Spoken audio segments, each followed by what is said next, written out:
Welcome to A2Council Update, a recap of the Ann Arbor City Council meeting on March 6, 2023. My name is Elizabeth Nelson, and I served on the Ann Arbor City Council from 2018 to 2022. I understand the inner workings of our local government, and I believe that you should too.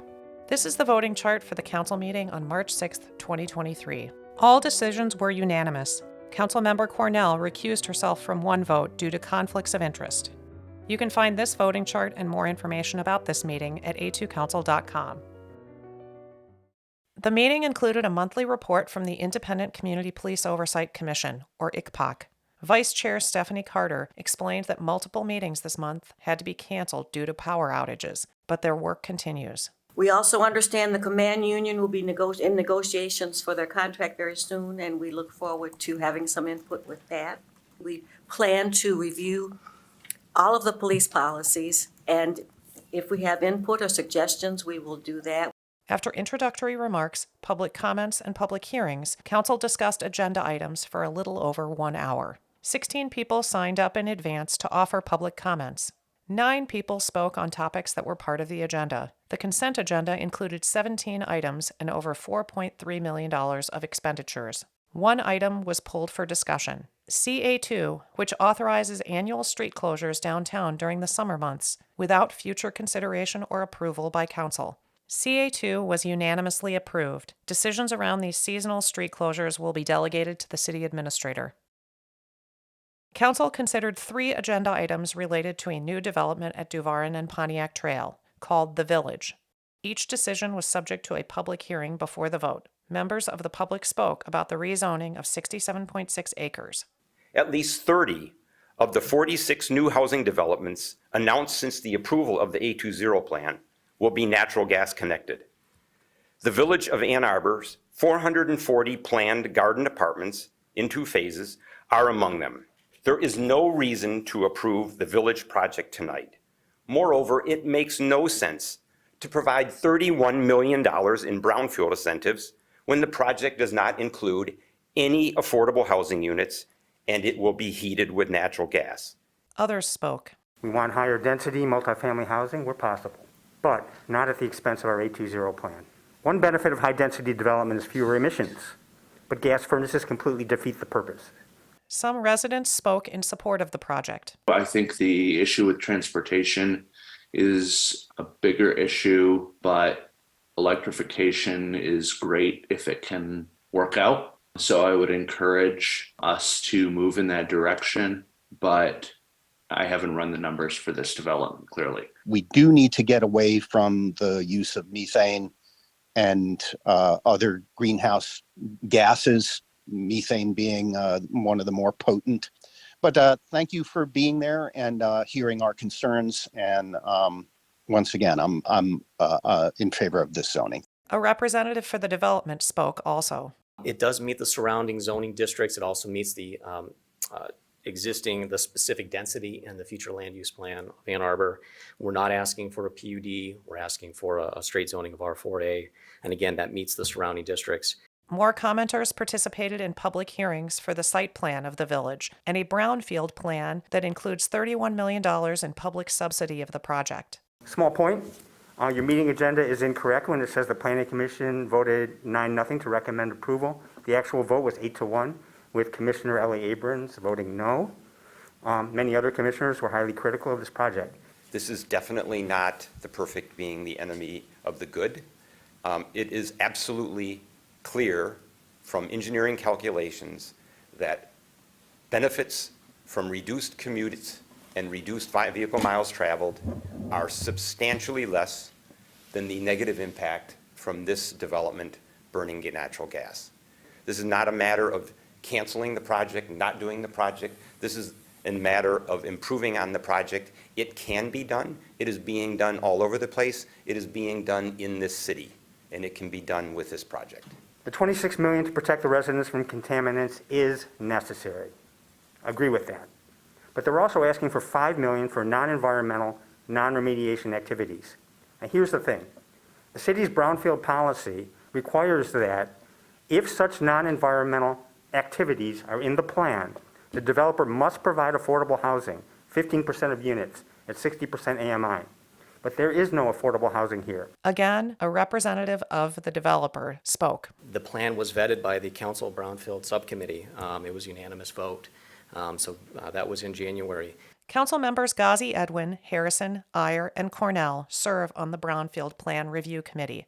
Minutes from their January meeting are not yet published, but the agenda for that meeting included approval of the $31 million subsidy for the village. That agenda also included a proposal to wholly eliminate the council committee. In discussion of the rezoning, site plan, and brownfield funding, City Council responded to some of the public comments. Even without full electrification, there are other sustainability benefits to this project, foremost among them being that it reclaims a former landfill site that has gone undeveloped for decades and remediates it to the point where it is safe to house people there. We improve when we have more folks who live here.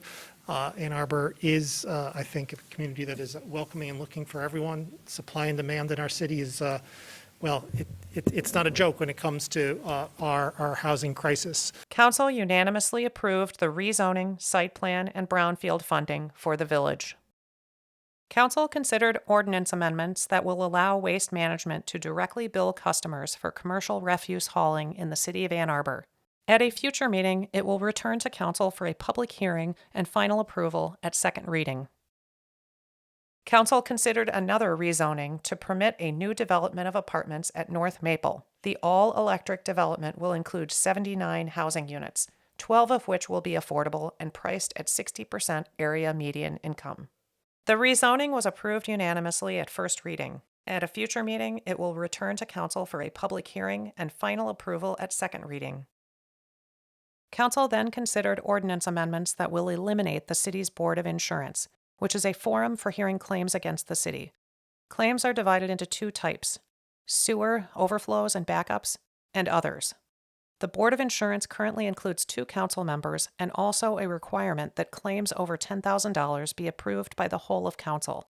Staff explained the amendment. There is no procedure for the claims review process within the ordinance currently, but we intend to, with this ordinance amendment, continue to have the operation and function occur as it does, just without the council members.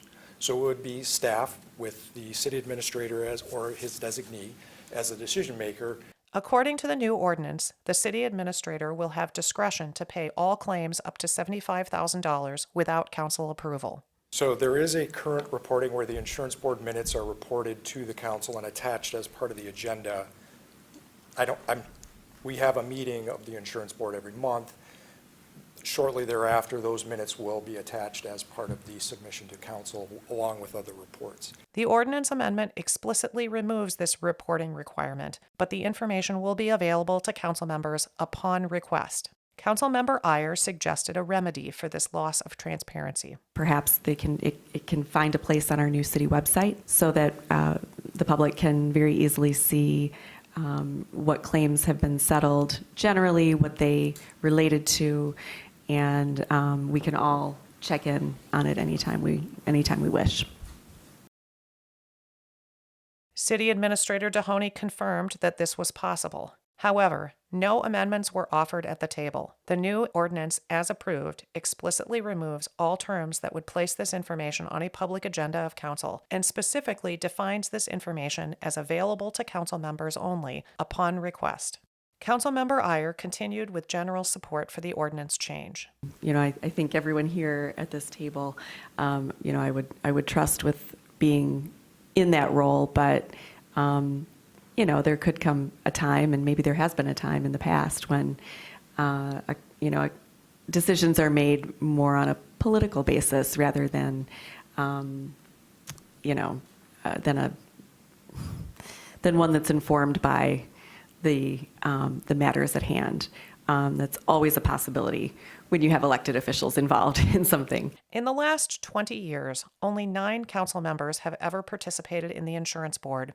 One of the longest-serving members of the insurance board is former council member Joan Lowenstein, who remains politically active, serving as the campaign treasurer for Mayor Taylor and 4 sitting council members: Lynn Song from Ward 2, Jen Iyer from Ward 4, Dharma Ackman from Ward 4, and Jen Cornell from Ward 5. As treasurer for those 5 campaigns, Lowenstein was tasked with reporting campaign donations totaling over $260,000. Council voted unanimously to approve the ordinance amendment at first reading. It will return to Council for a public hearing and final approval at second reading. Council revisited a resolution for street closures that was postponed from the last meeting. At the February 21st meeting, city police and fire chiefs expressed concerns about staffing and emergency response time during the Monroe Street Fair. Council unanimously approved the street closures for the Monroe Street Fair. Council considered and unanimously approved a 3-year, 4-month contract extension for services from Recycle Ann Arbor. Councilmember Cornell was recused from the vote because she sits on the board of the Ecology Center, which owns Recycle Ann Arbor as a nonprofit subsidiary. Council then considered an expenditure of $305,000 toward eviction prevention and housing stability support. This spending is a part of a larger annual budget that supports a range of community nonprofits called the Human Services Partnership. The city contributes over $1.2 million to the Human Services Partnership. City staff explained. We were able to identify that there was about $305,000 in unspent funds from this year that were set aside for the year 1 high impact grant fundings under the new Human Service Partnership. That is the resolution you have in front of you. It is designed to distribute the funds immediately to the Housing Commission to let them do the work they do and to partner with the county to do that as well. The distribution of funds was approved unanimously. Council considered a resolution that was drafted in response to recent power outages. The resolution calls on the Michigan legislature to take action and directs the city administrator to work with the City Council Policy Committee on the issue. Earlier in the evening, 5 public commenters spoke about this resolution. Several of them pushed back on the proposal that DTE attend meetings of the city's Energy Commission. I think it's great to try to work with the state, but we also have an opportunity as a city to create our own municipal utility and bypass dealing with the state. And I'd like to point out the state has not been effective in regulating DTE, but I would like the clause about DTE at the table to be removed. I don't think they have acted in good faith with our state and with our city. This was completely predictable and largely preventable. DTE can be relied upon to be unreliable. To allow DTE to be always present at Energy Commission meetings gives DTE the opportunity to push forward its PR campaign to greenwash what it's doing and not doing.